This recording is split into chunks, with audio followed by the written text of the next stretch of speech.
Um piloto chinês será titular na Fórmula 1 pela primeira vez e é sobre isso que vou falar no GP às 10 de hoje.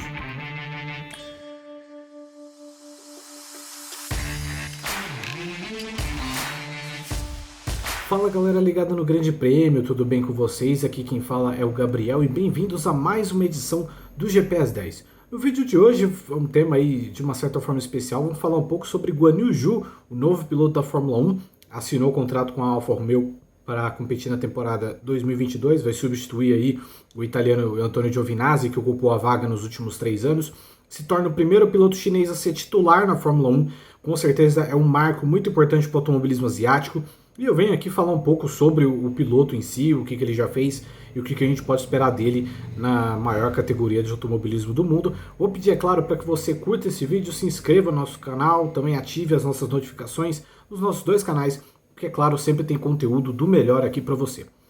Bom, vamos lá. O Guan Yu Zhou, piloto de 22 anos de idade, né, vai iniciar 2022, vai iniciar a trajetória dele na Fórmula 1 de 22 para 23 anos.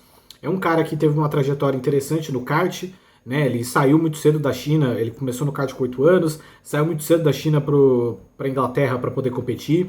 Foi justamente no cenário do kart onde ele chamou a atenção da Ferrari, que foi a primeira equipe a acolhê-lo, né? Ali por 2014 colocaram ele no programa de jovens pilotos da Ferrari e rapidamente fizeram também a transição dele aos monopostos. Então ele foi vice-campeão da Fórmula 4 italiana em 2015, correndo pela Prema sobre a tutela da Ferrari. Depois disso ele partiu para a Fórmula 3 europeia, né, que era uma categoria a antiga Fórmula 3 europeia, né, depois ela se funde com a GP3 para formar a Fórmula 3 FIA, né, então a gente tinha na época meio que duas Fórmulas 3, né, e o Zhou teve um desempenho ok, né, foram 3 anos na categoria, correu 2 desses anos pela Prema, né, que era a principal equipe, registrou 2 vitórias, mas, por exemplo, não chegou ao top 5 do campeonato. O melhor resultado de temporada dele foi em 2018, já no terceiro ano dele da categoria. Foi o 8º colocado daquela temporada, que foi vencida pelo Mick Schumacher, né, que chegou inclusive ao grid mais cedo aí que o Guan Yu Zhou. Ao fim de 2018, a Ferrari decidiu dispensar o Zhou do programa deles, mas ele não permaneceu a pé. Ele conseguiu firmar um contrato com a Alpine, né, passou a ser piloto da academia da Alpine. E a Alpine também jogou, na época a Renault, né? No caso, a Alpine é agora, mas na época a Renault acolheu ele e jogou ele para o grid da Fórmula 2 a partir de 2019. Por lá foram 3 temporadas, contando com essa de 2021, né? As 3 temporadas pela mesma equipe, a UNI Virtuosi, que é uma equipe forte, uma equipe competitiva. No primeiro ano ele foi 7º colocado no campeonato, foi ao pódio em algumas oportunidades, terminou inclusive como melhor estreante do campeonato. 2021, ano que ele deu uma certa desabrochada, termina em 6º campeonato, ganha pela primeira vez, mas é em 2021, no terceiro ano de categoria, onde ele realmente tem um salto de competição, vence 3 corridas, passa a disputar o título direto com o Oscar Piastri, que é companheiro dele na academia da Alpine, né? Ainda temos mais aí 3 rodadas triplas para encerrar a temporada 2021 da Fórmula 2. Não parece que o Zhou vai terminar com o título, tá muito mais a cara do Piastri, mas de certa forma foi no terceiro ano que ele deu um salto de competição. Ainda no currículo dele tem o título da Fórmula 3 Asiática, que é uma categoria que ela normalmente é realizada ali no intervalo, né, das temporadas, meio que uma intertemporada, né, realizada ali entre dezembro e janeiro. Alguns pilotos bem interessantes correm e ele conquistou a edição de 2021, foi disputada ali no começo do ano, né, e tinha um grid aí, um grid até de uma certa forma com pouca gente ao mesmo nível que ele, né? No mesmo patamar de competição. Muita gente que compete na Fórmula 3, na Fórmula 4, na Freca e tudo mais. Não era assim um grid excelente do qual ele foi campeão. E também em 2021 ele teve a primeira experiência dele de Fórmula 1 numa sessão oficial, né? Participou de um treino livre do GP da Áustria e já tinha participado de teste com a Renault no ano passado. Bem, o Zhou ele é um piloto que ele chega para a Fórmula 1 com uma bagagem grande nas categorias de base, é diferente até do caso, por exemplo, do Tsunoda. O Tsunoda teve uma ascensão muito rápida para a Fórmula 1, né? Em 2018 ele ganhou a Fórmula 4 japonesa, em 2021 ele já estava no grid. Então o Zhou foi um cara bastante paciente, não foi tão precoce quanto outros nomes que chegaram tão cedo.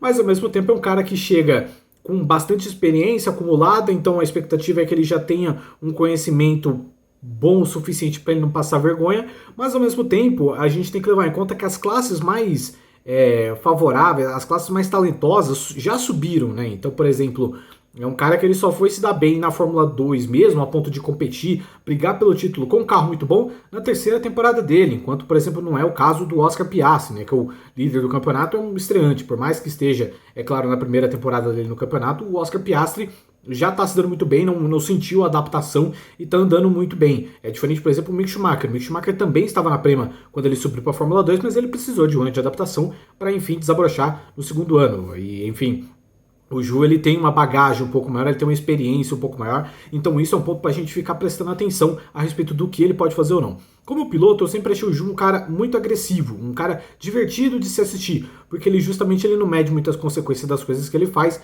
ele é bastante agressivo, mas também é arrojado, né? Aquele cara que é agressivo e inconsequente, que coloca os outros pilotos em risco, ou coloca a si próprio em risco, né? Com, enfim, com batidas ou coisas assim. Ele é um piloto que ele tem conquistado uma consistência um pouco maior agora na Fórmula 2 esse ano, mas ele sempre é um cara muito agressivo, um cara que sempre que ele vê espaços, ele procura atacar. Então isso é interessante, é um piloto que eu acho que ele tem capacidade de que, se ele evoluir bem, eu acho que ele tem capacidade para ser um cara que a galera vai gostar de assistir, justamente pelo estilo dele mais arrojado e tudo mais.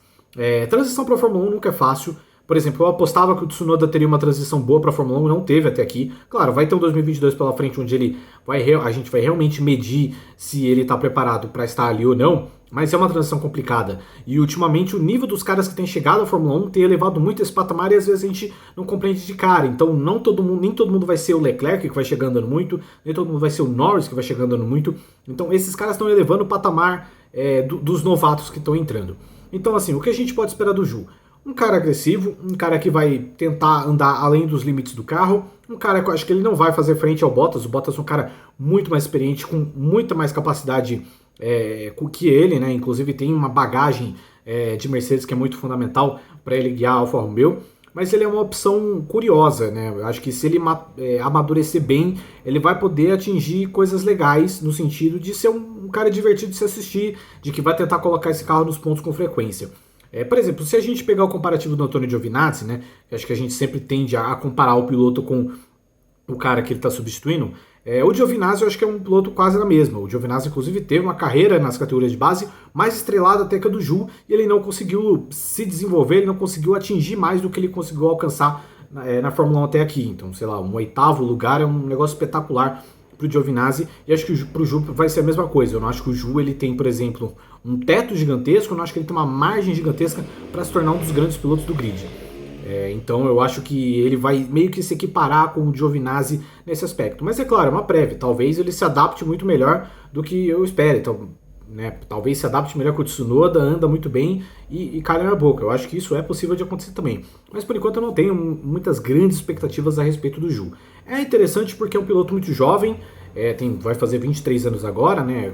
Por mais que a gente tenha se acostumado com gente chegando na Fórmula 1 aí com 19, 20, 21, ele ainda é um piloto muito jovem, e é muito importante também para o mercado Fórmula 1 ter um piloto chinês, né? Acho que a Fórmula 1 sempre desejou ter um representante num país tão forte, num mercado tão forte, no mercado que a Fórmula 1 vai estar tentando voltar a se aproximar, porque com certeza a pandemia prejudicou muito, né, as coisas, né, as entradas na China e tudo mais, tanto que a China vai ficar de fora do calendário no ano que vem também, vai voltar em 2023, e é muito importante que volte com um cara para que eles torçam, e com certeza o Ju é um piloto muito melhor do que qualquer outro piloto chinês que passou talvez pelo alto nível do automobilismo, né, e isso não só em relação à Fórmula 1, a gente pode pensar a gente tem, por exemplo, o Ma Qinghua, que chegou a testar, a participar de treino livre na Fórmula 1, correu na Fórmula E, teve o Ho Ping-Tun, que passou pela Indy, teve também o Ye Fei, que agora corre no Mundial de Endurance. Para mim, o Ju é melhor que todos esses. Acho que ele tende a ser uma cara interessante para a Fórmula 1 na Ásia, mas eu não sei também se ele vai ter uma carreira muito longa